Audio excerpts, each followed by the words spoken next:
Orlando Silva Neto nasceu em 1973. É um advogado com doutorado e vasta experiência em gestão pública. Além de presidir conselhos na OAB, ele é professor na Universidade Federal de Santa Catarina. Orlando é apaixonado por Florianópolis. Um cara extremamente família, com 3 filhos, ele está sempre buscando novos conhecimentos e se movimentando para deixar a cidade melhor para as futuras gerações. Agora, você vai acompanhar um pouco da sua trajetória e entender seus motivos para os próximos passos, na tentativa de melhorar a sua Floripa. Eu sou filho do Orlando e da Cíntia.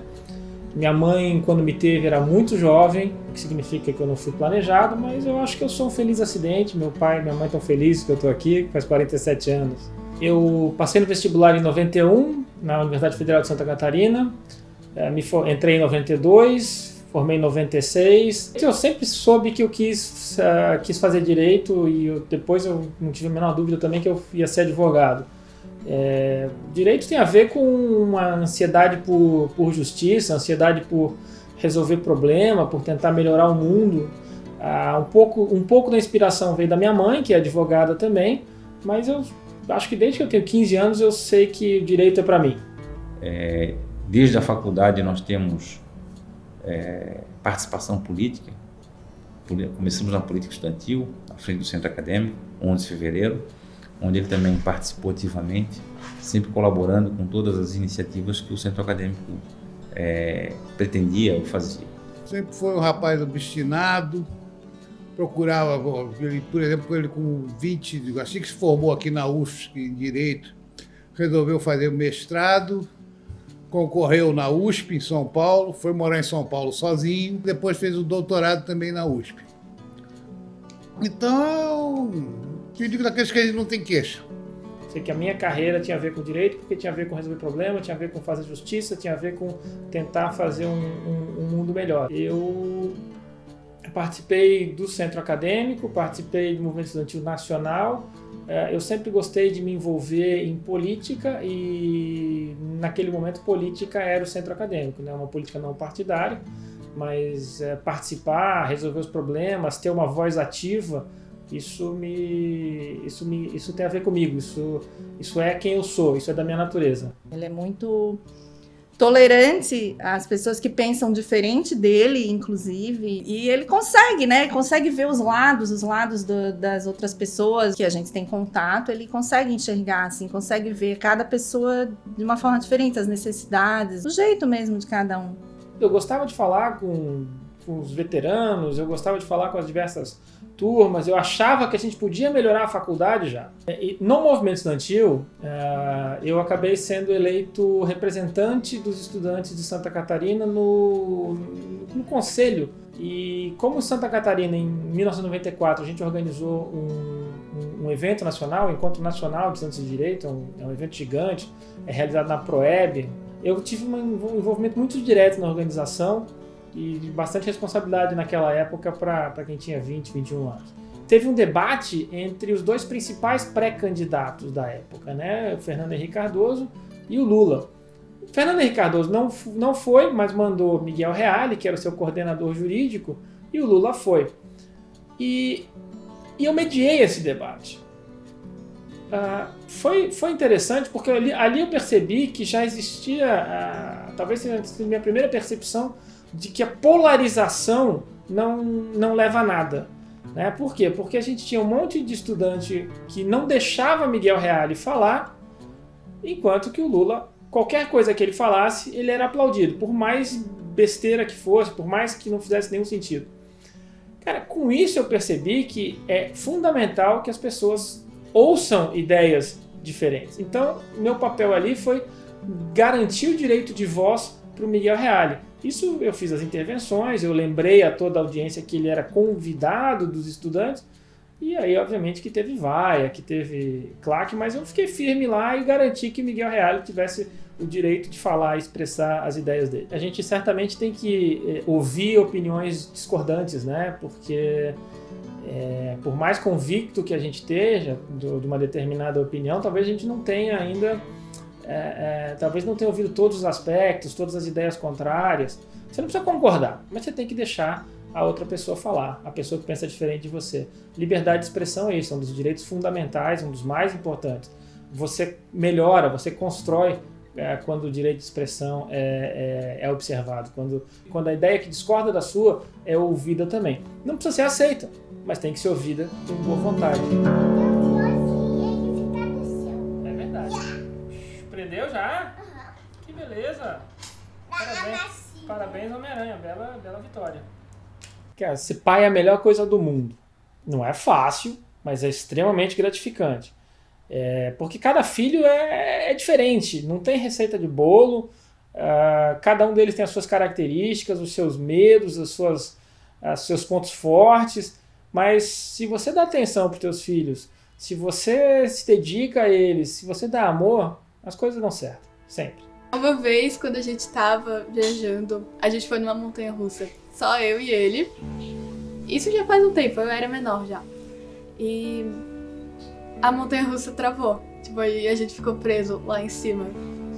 E eu não lembro quanto tempo foi, mas passou tão rápido que é uma memória boa que eu tenho de uma coisa que poderia ter sido ruim, mas que acabou, que é uma coisa boa que eu tenho comigo.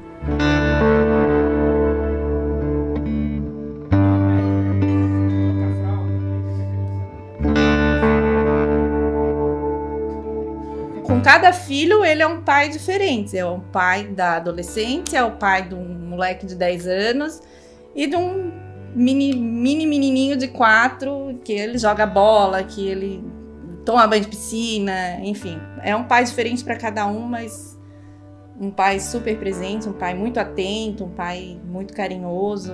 Minha mulher é super parceira, sempre me apoiou, a gente toma as decisões em conjunto. Minha mulher, ela é uma amiga também, né? Então é uma super amiga, minha melhor amiga. Isso é fundamental para mim, até porque me dá segurança para ir para certos projetos, tipo esse agora. Às vezes é até engraçado, porque eu sinto que às vezes ele esquece algumas coisas que eu não gosto mais, ou que agora eu gosto. Mas ele sempre tenta ouvir a música que eu tô ouvindo, ele sempre me pergunta de quem que é a música. Direito tem a ver com esse debate, com essa dialética, né? Mas obviamente que também tem regras objetivas. A gente estabelecer o caminho e não dá para achar também que, né, nunca tem um lado certo, ou podem sempre ter dois lados certos. Às vezes você tem que entender que, olha, dada uma circunstância determinada de fatos, dada uma série de fatos, a resposta é essa, e às vezes não é a que a gente gosta mais. Mas a dialética é fundamental para chegar num convencimento o melhor possível. Então, na faculdade eu tive 2 bolsas. Eu fui primeiro aprovado, em primeiro lugar, para um programa que existe até hoje, chamado Programa Especial de Treinamento, que é um grupo de pesquisa que o objetivo é formar futuros professores.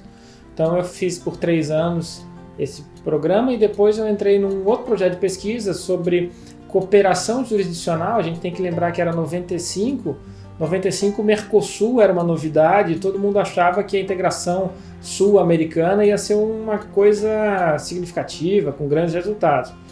Não foi assim no final, né? Mas naquela época a gente tinha que estudar. E aí a gente trabalhou como os judiciários dos diversos países iam se integrar. Saiu um livrinho, né? Foi até o meu primeiro ou segundo artigo em livro que foi o resultado desse trabalho.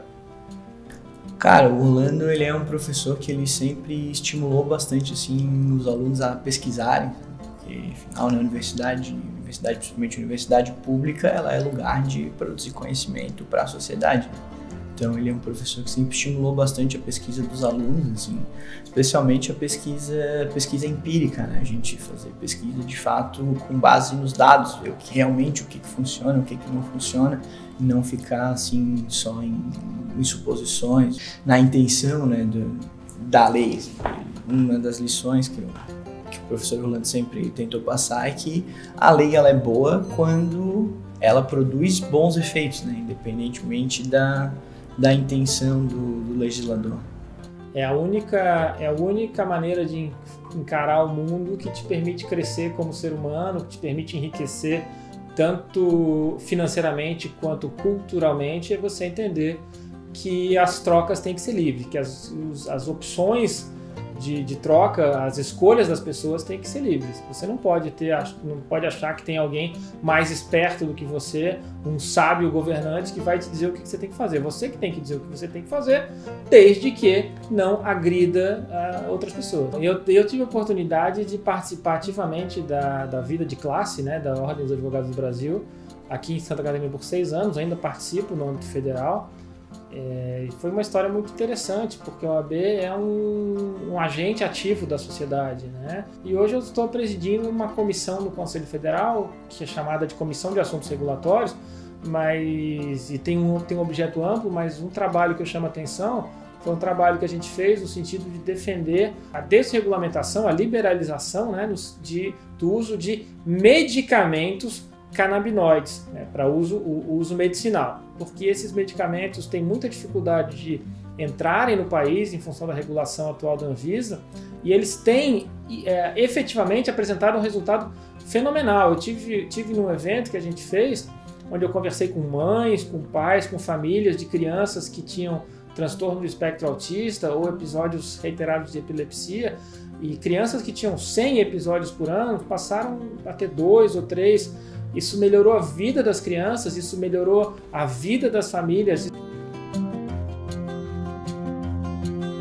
Dar aula, para mim, é algo que me satisfaz. Isso começa quase que naturalmente. Eu já falei, durante a faculdade participei de um grupo de pesquisa que visava preparar futuros docentes, mas eu fiz o mestrado também como uma preparação para isso, uma pré-condição, mas também, acima de tudo, uma preparação. E eu sempre gostei dessa interação, ajudar pessoas no processo de conhecimento, prepará-las, treiná-las para serem bons profissionais, para conseguirem se realizar profissionalmente. Sempre gostei disso, sempre gosto do ambiente de sala de aula, eu gosto do debate, inclusive das ideias opostas, desde que seja respeitável, obviamente, né? Porque senão não é debate, é monólogo. Se as pessoas estão berrando de um lado e de outro, não é um debate, é um monólogo. Isso me realiza, é recompensador. Não é o salário. É claro que o salário é importante, eu seria hipócrita de dizer que eu trabalho apenas por amor, eu trabalho por amor principalmente. Quando um aluno chega para mim, pô, professor, achei muito interessante, o senhor mudou meu ponto de vista, ou eu pensei nessa questão de uma maneira que eu nunca tinha pensado, eu acho que eu estou contribuindo para um ser humano melhor, mais bem-sucedido, mais preparado. Isso, e a sociedade nada mais é do que a soma dos seres humanos, então contribuindo para uma sociedade melhor. Gosto muito disso. Uma coisa que é muito importante para mim, é muito clara para mim, e pela qual eu me pauto, é que não bastam intenções. Intenções são importantes, mas no fim do dia, o que muda a vida das pessoas, o que melhora a vida das pessoas, são resultados. E como é que você sabe que um determinado decreto vai alcançar um resultado? Tem um mecanismo que veio da economia chamado análise custo-benefício. É você tentar antever quais são os benefícios da medida para os vários agentes que vão ser afetados e quais são os custos dessa medida. E nos Estados Unidos e na Europa já funciona bem a regra segundo a qual nenhuma medida regulatória vai ser editada se os seus custos forem maiores do que os seus benefícios. Isso no Brasil começou há pouco tempo e o mérito disso, principalmente, dessa visão que eu tenho, que eu sou um dos pioneiros no Brasil, de trazer a economia, as ferramentas da economia para a compreensão dos fenômenos jurídicos. Então, isso evita que a gente aprenda com o erro, porque a gente consegue antever o erro. Nem sempre dá para fazer? Nem sempre dá para fazer. Mas, tem cada lei, cada regulamento, cada decreto sem o menor sentido aí. Então, para mim é muito importante isso. Não bastam intenções. É preciso resultados. Resultados são o que importa. Uma das atividades que eu tive na OAB foi ser relator da posição da OAB de Santa Catarina no que diz respeito ao impeachment da Dilma. Eu fiz o meu voto, ele foi aprovado pelo nosso conselho, aprovado com ampla maioria. Foi considerado, inclusive, em Brasília, um dos melhores pareceres das OABs locais. E eu fiz isso basicamente técnico. E não tenho a menor dúvida que, no caso da Dilma, estava caracterizado o crime de responsabilidade.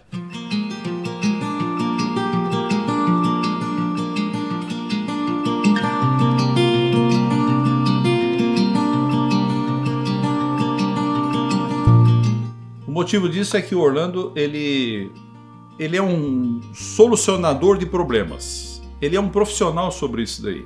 E ele junta com a capacidade de solucionar problemas tecnicamente uma sensibilidade muito aguçada. Então o Orlando, eu vejo nele parte que falta na minha psicologia, na minha formação profissional, que é nessa parte técnica, na parte legal, porque ele é um advogado muito competente. As pessoas são diferentes, né? Vamos pegar o exemplo da minha família. Eu tenho 3 filhos, todos maravilhosos, mas eles são diferentes. Um vai melhor em matemática, outro vai melhor em português, tem um que é mais atlético, outro que é mais artística. Eu acho importante entender isso. As pessoas são diferentes, as necessidades são diferentes. Não faz sentido a gente dar tratamento igual, idêntico para todo mundo. A gente tem que entender as necessidades e dar uma igualdade de oportunidades. Mas as pessoas são diferentes, isso não é nenhum problema. Minha família tem imperfeições, como todas as outras famílias, e mesmo assim nós somos muito felizes. Essa é a história do Orlando, ou pelo menos um pouco dela. Eu acho que fica claro uma grande vontade de mudança em toda a sua trajetória. Para saber mais e acompanhar seus próximos passos, siga nas redes sociais. Nos vemos lá!